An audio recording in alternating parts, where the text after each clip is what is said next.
I often hear dancers get confused about what is a single, double, triple, double, triples, and quadruples, and I want to try to simplify that. One of the best ways that I teach this to my dancers is the fact that you want to think about how many sounds you are making.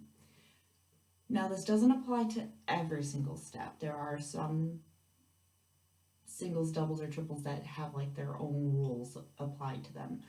But overall, if you're doing a single, you are making one sound. It's this basic form, which means you have a step somewhere within that step.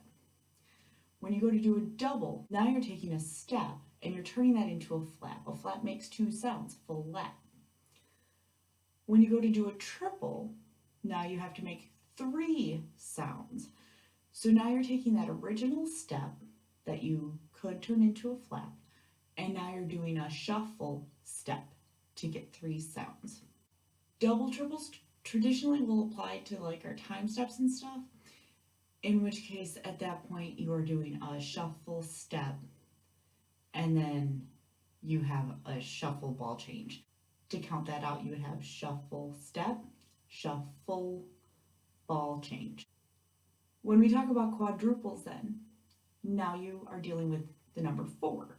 So you take that original step you had that could turn into a flap, that could turn into a shuffle step.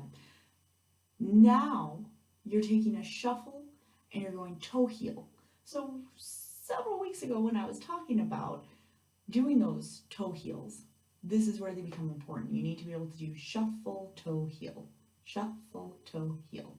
That gives you those 4 sounds to execute a quadruple. So again, think about how many sounds you need to be able to put in there. Understand what the fundamental move is, and then know what part of that move you are swapping out to make it increase your singles, doubles, or triples, or quadruples. I will see you tomorrow as we talk about our wings. I will see you then.